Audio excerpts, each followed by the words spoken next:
Petroleum. Petroleum or mineral oil is the next major source of energy in India after coal. Petroleum refineries act as a nodal industry for synthetic fertilizer and numerous chemical industries. Petroleum या mineral oil इसे हम कहते हैं, ये major source of energy है हमारे लिए, हमारे देश में कोल के बाद। जो पेट्रोलियम की रिफाइनरीज़ हैं उनसे जितना डिफरेंट काइंड ऑफ प्रोडक्ट तैयार होते हैं वो सिंथेटिक इंडस्ट्रीज़ में, फर्टिलाइज़र इंडस्ट्रीज़ में और बहुत सारी केमिकल इंडस्ट्रीज़ के लिए बहुत ज़्यादा का यूज़फुल हैं।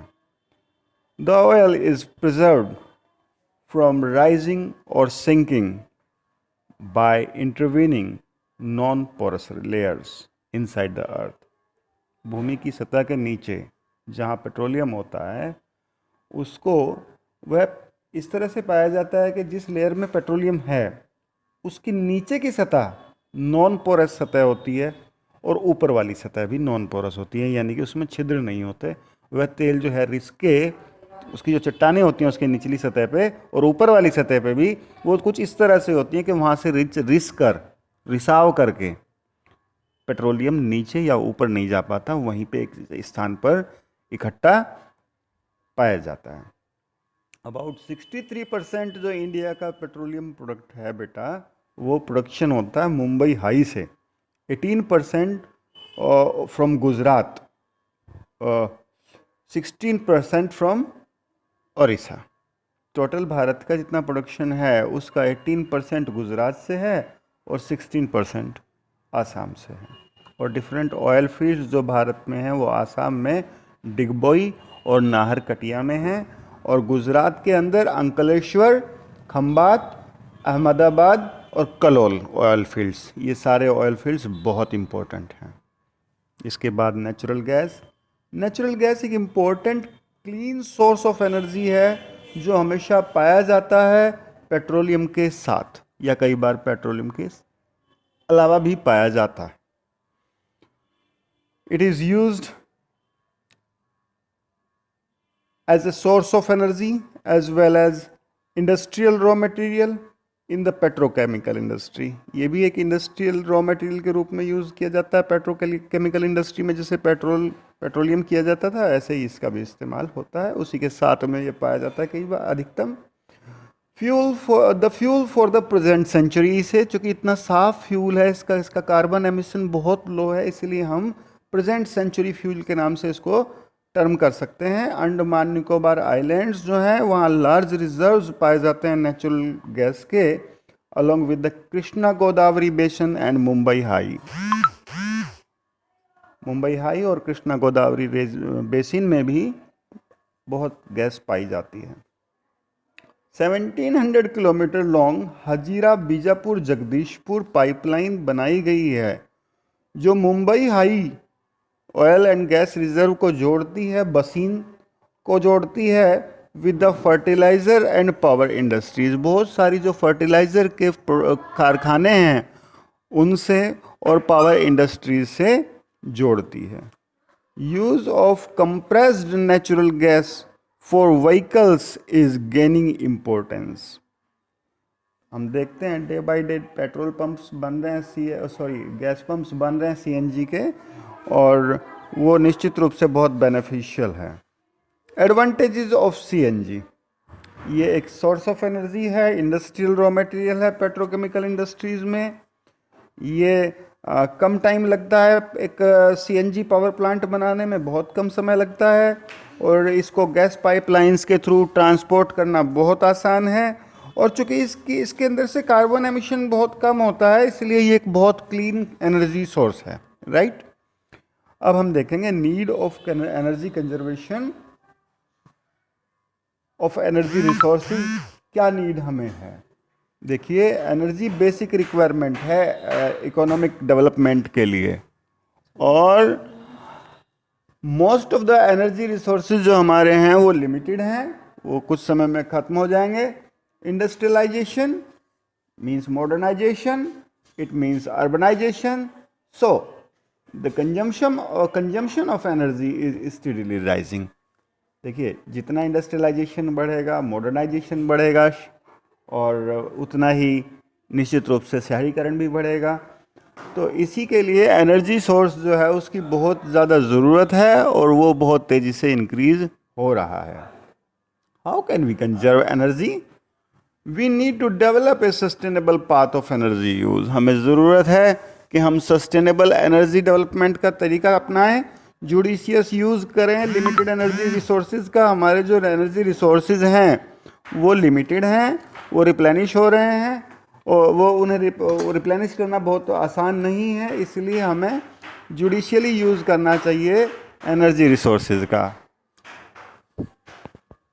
वेस्टेज को मिनिमाइज़ किया जाना चाहिए, मॉडर्न टेक्नोलॉजी को यूज़ किया जाना चाहिए कि हम एक्सप्लॉयटेशन ऑफ एनर्जी जो करते हैं उसके लिए मॉडर्न टेक्नोलॉजी हम यूज़ करें। एक्सपोर्ट ऑफ एनर्जी रिसोर्सेज को मिनिमाइज़ किया जाना चाहिए, और हमें सब्स्टिट्यूट करना चाहिए डिफरेंट एनर्जी रिसोर्सेज को by substitute must be used in order to save energy resources. हम कोशिश करें कि कोई सब्स्टिट्यूट इसका ढूंढें किसी इन एनर्जी रिसोर्सेज का, जिससे हम इनको बचत कर सकें। इलेक्ट्रिसिटी की अब हम बात करेंगे। देखिए हाँ, सब्स्टिट्यूट में ऐसा हो सकता है कि हम सोलर और विंड पावर को इनका सब्स्टिट्यूट बनाएं, और इन रिसोर्सेज को भी हम बचा लें। इलेक्ट्रिसिटी का अब हम देखते हैं। Electricity availability of abundant and cheap electricity means rapid growth of industry and agriculture which leads to the economic prosperity. देखिए जितना ज़्यादा हमें हमारे पास में सस्ती विद्युत ऊर्जा उपलब्ध होगी, उतना हमारी इंडस्ट्री ग्रो करेगी, और निश्चित रूप से एग्रीकल्चर का डेवलपमेंट और इकोनॉमिक प्रॉस्पेरिटी भी उतनी ज़्यादा होगी। तो electricity is generated mainly by two ways. दो तरीके से हम जानते हैं इलेक्ट्रिसिटी का प्रोडक्शन होता है ज़्यादातर बाय रनिंग वाटर। देखिए रनिंग वाटर के द्वारा हम इलेक्ट्रिसिटी कैसे प्रोड्यूस करते हैं? रनिंग वाटर को हम हाइड्रो टर्बाइंस के ऊपर गिराते हैं, जिससे टर्बाइन घूमती है, और उस टर्बाइन के घूमने से विद्युत पैदा होती है। इम्पोर्टेंस क्या है भाई इसकी? इम्पोर्टेंस ये है, एक रिन्यूएबल एनर्जी रिसोर्स है, जो हमारे ज़्यादातर हाइड्रो इलेक्ट्रिक प्रोजेक्ट्स हैं वो कंस्ट्रक्ट किए जाते हैं एज ए मल्टीपर्पज़ प्रोजेक्ट। केवल बिजली उत्पादन के लिए नहीं, वो बहुत सारे और दूसरे पर्पजेज़ के लिए उनको डेवलप किया जाता है। जैसे these projects are used for power generation. इसके अलावा फ्लड कंट्रोल ऐसा होता था, जैसे बारिश का समय होता था, उस समय बहुत ज़्यादा पानी पहाड़ों के ऊपर से आता था, और बहुत बड़े क्षेत्र में वो बाढ़ लेके आता था भारत में। उसे बचाने के लिए, उसे रोकने के लिए एक बहुत बड़ा रिजर्वायर बना दिया जाता है, जो बाद में फर्दर बिजली उत्पादन के भी काम आता है। तो फ्लड कंट्रोल भी हो जाता है। यहीं पे नेविगेशन के पर्पज़ से भी इनको डेवलप किया गया है कि नेविगेशन भी हो सकता है। अब इस तरह से हमारे नदियों को जोड़ा गया है, नदियों को बनाया जा रहा है, डेवलप किया जा रहा है कि नेविगेशनल रूट्स वहाँ पे डेवलप होते हैं। उसमें थोड़ा कॉस्ट कम आती है लैंड रूट के कंपैरिजन में। नेविगेशनल रूट्स जो हमारे हैं उनमें कम कॉस्ट आती है। वाटर सप्लाई भी यहाँ से हो जाती है, इरिगेशन के लिए, इंडस्ट्री के लिए, डोमेस्टिक यूज़ के लिए जो रिजर्वायर्स हैं यहाँ से पानी चला जाता है। प्रमोशन ऑफ टूरिज़्म भी यहाँ पे हो सकता है और होता भी है, और फिशिंग वगैरह भी यहाँ से की जाती है। भाखड़ा नांगल डैम है, दामोदर वैली कॉरपोरेशन है, रिहंद डैम एट्सेट्रा, डिफरेंट बहुत सारे हमारे यहाँ प्रोजेक्ट्स हैं जो निश्चित रूप से बहुत ही अच्छे तरीके से काम कर रहे हैं। उसके बाद hydro electric power generation does not cause pollution, ये सबसे बड़ा इसके फेवर में पॉइंट आता है। नेक्स्ट सेकंड टाइप ऑफ हमारे यहाँ पावर जो यूज़ करते हैं वो थर्मल इलेक्ट्रिसिटी होता है बच्चों। थर्मल इलेक्ट्रिसिटी को हम कैसे बनाते हैं? बाय बर्निंग फ्यूल्स, जैसे कोयला है, पेट्रोलियम है, नेचुरल गैस है, किसी भी फ्यूल को हम जो है बर्न करते हैं। पानी की जो पानी को गर्म करते हैं, गर्म करने के बाद में उससे गैस उससे भाप बनाई जाती है, और उससे हम टरबाइन चलाते हैं फर्दर। इस तरह से हम इलेक्ट्रिसिटी प्रोड्यूस करते हैं। शेयर ऑफ थर्मल एनर्जी हमारे देश के अंदर 70% है। ओवर 310 थर्मल पावर स्टेशंस हैं हमारे देश में, और मीन्स 310 पावर स्टेशन निश्चित रूप से बहुत अच्छी मात्रा है इनकी। Maharashtra is the largest producer of thermal electricity. Thermal electricity देखिए, एक क्लीन सोर्स ऑफ एनर्जी नहीं है थर्मल इलेक्ट्रिसिटी। इसे प्रोत्साहित करने की बहुत ज़्यादा ज़रूरत नहीं है, इसे हमें हतोत्साहित ही करना चाहिए। और इसे हतोत्साहित करने के दो तरीके निकल के सामने आ रहे हैं। या तो हम सोलर और विंड पावर, देखिए सरकार सोलर और विंड पावर पे कितना प्रेशर दे रही है, विशेष रूप से सोलर पे। और इसके बाद में एक और तरीका हम ढूंढ रहे हैं कि न्यूक्लियर पावर्स की तरफ भी हम फोकस करें और न्यूक्लियर पावर को डेवलप करके हम न्यूक्लियर पावर जो है वो बहुत लंबे समय तक ही उपभोग कर पाएंगे, यदि हम उससे एनर्जी के लिए बहुत सारे पावर प्लांट बना लेते हैं। तो nuclear energy, the heat energy produced in nuclear fusion reaction can be use for producing electrical energy. जो गर्मी निकलती है ना न्यूक्लियर फ्यूजन रिएक्शन से, बड़ा एक परमाणु होता है यूरेनियम का या थोरियम का, वो टूटता है तो उससे एनर्जी रिलीज होती है बच्चों। और बहुत कम मात्रा उस अयस्क की, उस मिनरल की हमें ज़रूरत पड़ती है, जिससे बहुत ज़्यादा एनर्जी रिलीज होती है वहाँ पर। और ऐसी स्थिति में उस एनर्जी को हम यूज़ करते हैं, उससे हम इलेक्ट्रिसिटी बनाते हैं। वहाँ भी सेम होता है कि वहाँ पे हैवी वाटर होता है, उसे गर्म किया जाता है, गर्म करने के बाद में उससे भी टरबाइन चलाई जाती है।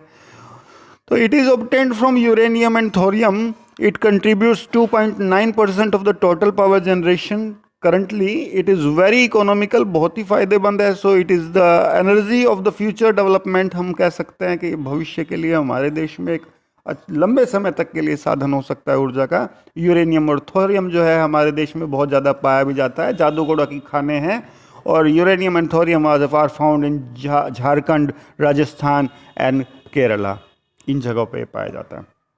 इसके बाद सोलर एनर्जी। देखो बच्चों, हमारे देश में ये सरकार जो है अभी हमारी, वो कितना ज़्यादा प्रयास सोलर एनर्जी को बढ़ाने के लिए कर रही है, कितनी सरकारी उसके लिए रियायतें दी जा रही हैं।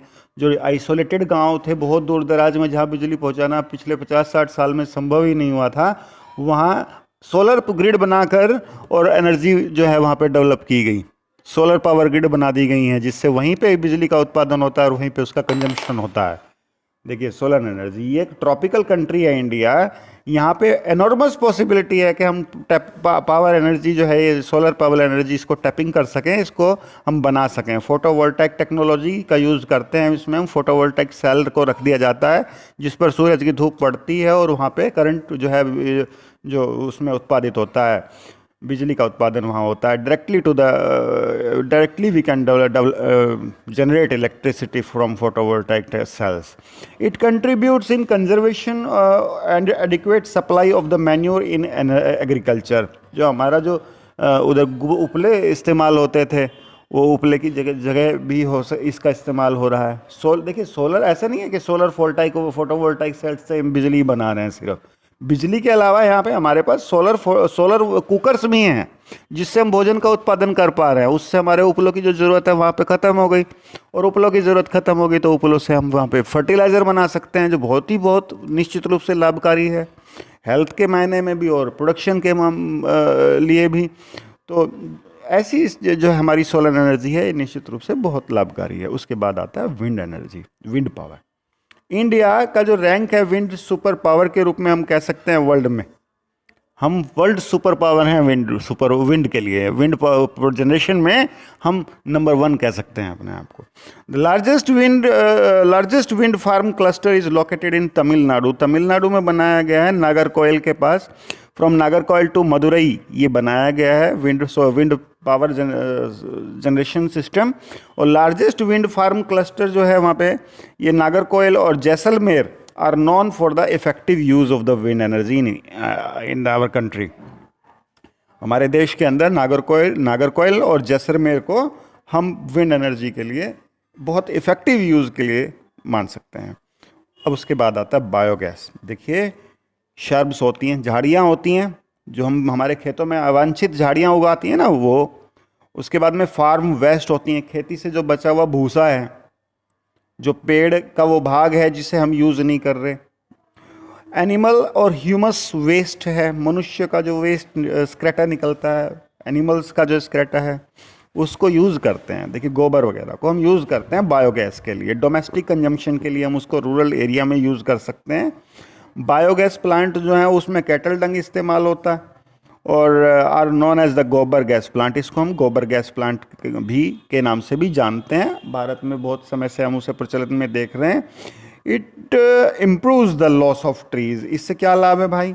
देखिए, जो पेड़ जला के और पेड़ पौधों को काट के लकड़ी का इस्तेमाल होता था, उससे जो हम ऊष्मा लेते थे, भोजन बनाते थे, उसकी जगह बायोगैस का इस्तेमाल हो सकता है। और हाँ, एंड वहाँ पे ट्रीज वगैरह जो काट के हम लॉस करते थे वो तो बच ही रहा है हमारा, और मैन्योर मिल रहा है हमें। और मैन्योर यानी खाद भी मिलती है इससे हमें। गैस तो हम यूज़ कर लेते हैं बर्निंग के लिए, और इससे हमें बचा हुआ जो हमारा शेष चीज़ें होती हैं वो एज ए मैन्योर हम गोबर गैस प्लांट से पा सकते हैं। और देखिए, काऊ डंग केक जो जलाते थे उससे जो कार्बन एमिशन होता था उससे हम बच गए। और काऊ डंग जो है अब उसका इस्तेमाल जो है एग्रीकल्चर में हम कर पा रहे हैं फर्टिलाइज़र के रूप में। उसके बाद लास्ट हमारा पॉइंट बचता है टाइडल एनर्जी। ये होता क्या है टाइडल एनर्जी? देखिए, ओशन की जो टाइड्स होती हैं, हम देखते हैं समुद्र में ज्वार भाटा आता रहता है, ठीक है। समुद्र में लहरें आती रहती है बड़ी ऊंची ऊंची। वो लहरें जैसे आती हैं तो 2-4 फुट पानी ऊपर उठ जाता है, राइट। अब हमने क्या किया, सी कोस्ट पे बाउंड्री बना ली, एक 4 फुट की या 3 फुट की, 2 फुट की, जो भी, और पानी आया आगे से लहरों के रूप में, और वो उस दीवारों को पार करता हुआ अंदर भर गया, राइट। उसके बाद में जैसे लहरें वापस जाती हैं तो वहाँ पे अब हमारे पास 3 फुट ऊंचा एक रिजर्वोयर है तट पर, जिससे फिर हम समुद्र की तरफ नालियों के द्वारा पानी छोड़ते हैं और उस पानी को टरबाइंस के ऊपर गिराते हैं, और वो टरबाइंस उससे घूमती हैं, और टरबाइंस घूमने से वहाँ पे एनर्जी बनती है भाई। और इस तरह से जो एनर्जी बनती है वो निश्चित रूप से हमारे लिए बहुत लाभकारी है। ये भी oceanic tides can be used to generate electricity. Floodgate dams are built across the sea coast. Water flows through a pipe to a power generating turbine and then to the C.